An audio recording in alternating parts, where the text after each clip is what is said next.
திருவள்ளுவர் திருவள்ளுவர் மன்றத்தை நிறுவிய எனது அருமை நண்பர் எம்பையன் அவர்களுக்கும் அவர் விட்டு சென்ற பணியை தொடர்ந்து இதுவரையும் ஆட்சி கொண்டிருந்த திருவள்ளுவர் மன்றத்தின் முன்னாள் தலைவர் அருமை நண்பர் சமத்துவமணி அவர்களுக்கும் இப்பொழுது முன்னாள் தலைவராக என்னுடைய அருமை நண்பர் பிச்சைமுத்து அவர்கள் திருவள்ளுவர் இளைஞர் மன்றத்தின் தலைவராக இயங்கிக் கொண்டிருக்கின்றார். அவருக்கும் இங்கே திரண்டு இருக்கின்ற திராவிட தமிழருக்கும் என்னுடைய முதற்கண் நன்றி கலந்த வணக்கம். கலைவாணருக்கு வீர வணக்கம். அது மட்டுமில்லை, அதாவது தன் கணவரை இழந்து தன் மகனுடைய ஆதரவில் இருந்த மரகதம்மா அவங்களுக்கும் என்னுடைய ஆறுதல். அடுத்து தன் துணையை இழந்திருக்கின்ற அம்மா தமிழம்பி அவர்களுக்கும் அவருடைய மகனார் பகலவன் முத்தரசன் ஆகிய அவருக்கும் அவருடைய குடும்பத்தாருக்கும் என்னுடைய ஆறுதல். நான் முத்துக்கூத்தனோடு நீண்ட நாள் நண்பர். அவருடைய நட்பால் தான் கலைவாணனுடைய நட்பு எனக்கு கிடைத்தது. அவர் எதை எழுதினாலும் அங்கே திருவல்லிக்கேணியிலே கவிஞர் காவலூர் வேளாண் இருந்தார். உங்களுக்கு தெரியும், கோட்டூரத்திலே இவர்கள் குடியிருந்த இடங்களெல்லாம் அவர்கள் குடியிருந்தார்கள். அந்த அவர் எழுதிவிட்டால் அந்த காவலூர் வேலைகிட்ட சொல்லி புலவரை கூப்பிடுவார். என்கிட்ட படித்து காட்டி கொடுப்பாடுவான். பிறகு அந்த வெளியிலே சொல்லுவார். இந்த கலையை, இந்த பொம்மலாட்ட கலையை உண்டாக்கியவர் முத்துக்கூத்தனார் இல்லை, கலைவாணன் தான். முத்துக்கூத்தனாரை எம்ஜிஆர் பழி வாங்கி அந்த குடும்பத்தை தவிக்க விட்டவர் எம்ஜிஆர் அவர்கள். ரொம்ப பேர் அவரை ரொம்ப பெரிய வள்ளல், கொடை வள்ளல் என்று நினைத்து கொண்டிருப்பார்கள்.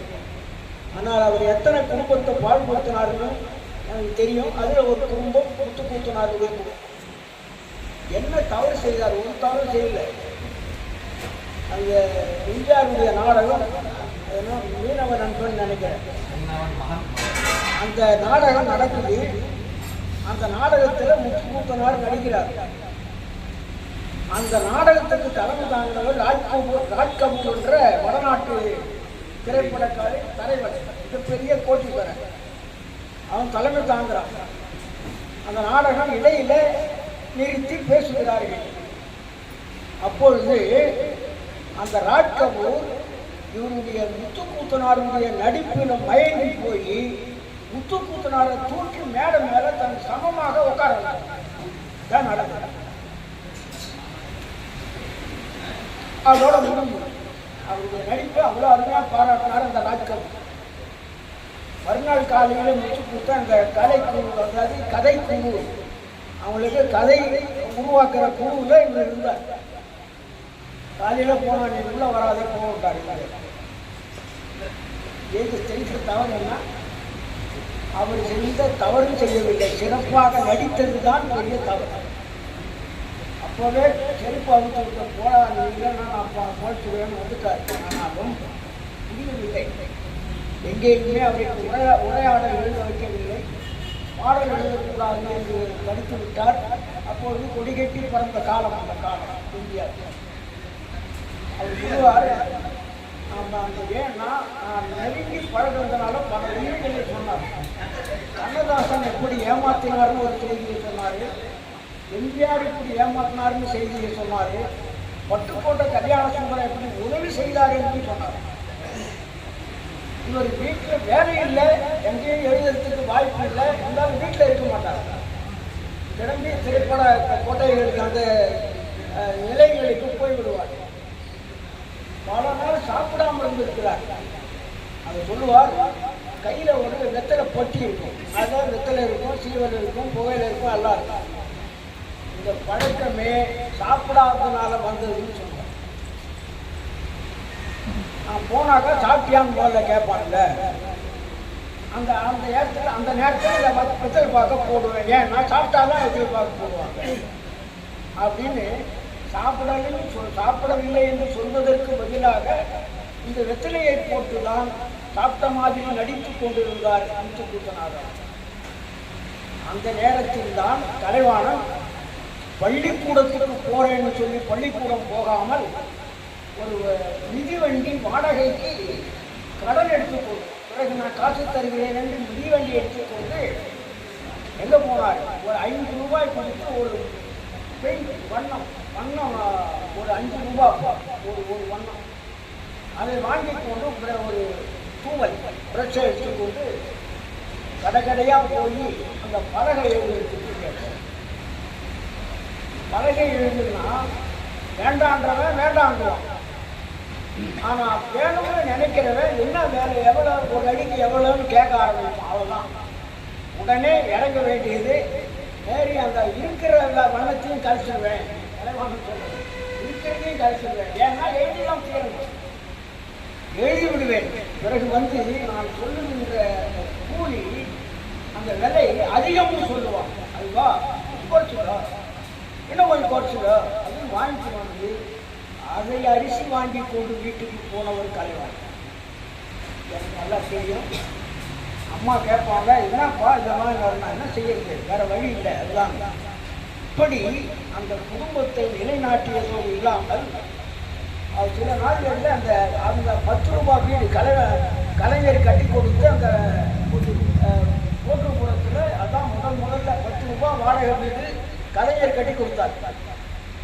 அந்த வீட்டுக்குள்ள இந்த மண்ணில் ஒரு பொம்மை செய்திருக்கு. யார்? கலைவாணன். மண்ணில் ஒரு பொம்மையை செய்திருக்கு. அந்த பொம்மையில் விரலை விட்டுவிட்டு இந்த படுதாரியில் போத்திக்கிறவர் அந்த படுதாவை 2 பசங்களை இந்தாண்ட பிடிக்க சொல்லிட்டு உட்காந்துன்னு அதுக்கு அந்த வெறும் பொம்மை மட்டும் தெரிகிற மாதிரி அந்த துணிக்கு மேலே ஆடுறாங்க. அதுக்கு 5 பைசான்னு பல பேர்கிட்ட வாங்கி அதை அரிசி வாங்க கொடுத்துருக்கிறாங்க. இந்த கலையை இவர் பார்க்கிறாங்க. இந்த கலையை நாம் வளர்த்தெடுக்க வேண்டும் என்று கருதுகிறார். அப்படி வளர்த்து எடுப்பதற்காகத்தான் அவர் பொம்மைகளை செய்தார், கதைகளை உருவாக்கினார். அந்த கதைகள் பகுத்தறிவு கதைகளாக உருவாக்கினார். ஏன் சொல்ல வரேன்னா, தந்தை பெரியார் சொன்னாரே, அது யாரும் வாழ்நாளில் மறக்காதீர்கள். கடவுளை மற, மனிதனை நினை என்று சொன்னது தந்தை பெரியார். இது என்ன உண்மையே இதே வார்த்தை தானே நீங்க நினைக்கலாம். கடவுளை மறன்னு சொன்னது காரணம் என்ன? அதுதாண்டா உங்களை அழித்து கொண்டிருக்கிறதுன்னு அர்த்தம். முதல்ல அதை தள்ளி மனிதனை நினைன்னு சொன்னாரே என்ன அர்த்தம்? எல்லாரும் மனிதன் கிடையாது. 2 கால், 2 கை, 2 கண் இருந்தால் மனிதன் கிடையாது. பகுத்தறிவாதியாக வாழ்ந்தாதான் அவன் மனிதன். அந்த பகுத்தறிவாதியை நினை என்று சொன்னாரே தந்தை பெரியார், அந்த பகுத்தறிவாதியை தான் நினைக்கிறோம். இதைத்தான் தந்தை பெரியார் சொன்னார். முதல்ல மனிதனை நினைன்றது பகுத்தறிவாதியை நினை என்றுதான் பொருளை தவிர எல்லாருமே மனிதராகிவிட முடியாது. அந்த பகுத்தறிவாதியாக அவர் வாழ்ந்தார். அதன்படி இவர் வாழ்ந்தார். இந்த கலையை என்ன கேட்டா, முதல்ல அவரே சொல்லுவார், இந்த கலை என்ன கலைன்னு எனக்கே முதல்ல தெரியல. அப்புறம் பார்த்தா தஞ்சாவூர் பகுதியில் கயிறு பொம்மை, அது பாவையின் பேர். அதாவது அந்த அந்த கயிற்று பொம்மை தான், தோற்பாவை தான் நாங்கள் நடந்து கொண்டிருந்தது. ஆனால் கையில் விட்டு கொண்டு ஆட்டுகின்ற இந்த பொம்மை கலை ரஷ்யாவில் இருக்குதுன்னு கண்டுபிடிச்சார். இதை எப்படி கலைவாணன் கண்டுபிடிச்சார்? கண்டுபிடிக்கல, அவருடைய கற்பனை, அவ்வளவுதான். அவருடைய கற்பனையால் உருவாக்கப்பட்டது. பிறகு அது ரஷ்யாவில் அந்த ஹேண்ட் பப்பட், அதாவது கை பொம்மை என்ற கலையை அங்கே நடத்துகிறார்கள் என்று பிறகு அதை கண்டுபிடிச்சார்கள். பிறகு இந்த கலையை சாதாரணமாக இந்த கலையை எதுக்கு பயன்படுத்துவார்கள்? புராண கதைகளை சொல்லத்தான் பயன்படுத்துவார்கள். அதை கலைவாணன் முத்துக்கூத்தனாரும் என்ன செய்தார்கள்? மக்களை திருத்துவதற்கு, பகுத்தறிவு வழியில் மாற்றுவதற்காக இந்த பொம்மை கலையை உண்டாக்கினார்கள். உண்மையை வைத்துக் கொண்டு பல நாட்டு உண்மைகளை சொன்னார்கள், பல பகுத்தறிவு உண்மைகளை சொன்னார்கள், பல பேரை திருத்தினார்கள். உண்மையிலே நான் அவர் கூட பல நாள் இருக்கு போனோம். அதாவது தரங்கம்பாடியில் ஒரு நிகழ்ச்சி நடக்கும். தரங்கம்பாடியில் நிகழ்ச்சி அப்பெல்லாம் நிறைய கையாலேயே காரணம். இப்போ அறிவியல் வளர்ந்து விட்டதுனால இப்போ ஆளே இல்லாமல் எல்லாமே காட்டுறாங்க. அப்போ 10 பேர் அந்த அந்த அறைக்குள்ள இருக்கும். யாரையுமே உள்ள சேர்க்க மாட்டாங்க, என்ன மட்டும் சேர்த்துக்குவாங்க. அப்படி உள்ள இருக்கும். அது முடிஞ்ச உடனே அதை பற்றி பேசுவார்கள். அப்படி பேசும்போது கலைவாணனுடைய உரையை கேட்டு நான் மயங்கி போனேன். என்ன பேசுவார் தெரியுமா? அப்பாவை கூட அருமையாக இருக்கும். அவர்களுக்கு ஒன்றும் இல்லை, நாம் எல்லாம் ஒற்றுமையாக இருந்தால் எதையும் சாதிக்கலாம் என்பதற்கு ஒரு எடுத்துக்காட்டு சொல்றார் கலைவாணன். நாம் எல்லாம் ஒற்றுமையாக இருந்தால் யாரும் நம்மை ஏமாற்ற முடியாது, நம்மை ஏய்க்க முடியாது என்பதற்கு ஒரு எடுத்துக்காட்டு. தண்டவாளம் பிரிந்திருக்கிற வரையிலும் இந்த அதாவது ஆன்மீகவாதிகள், ஏமாற்றுபவர்கள், முதலாளிகள், பார்ப்பனர்கள்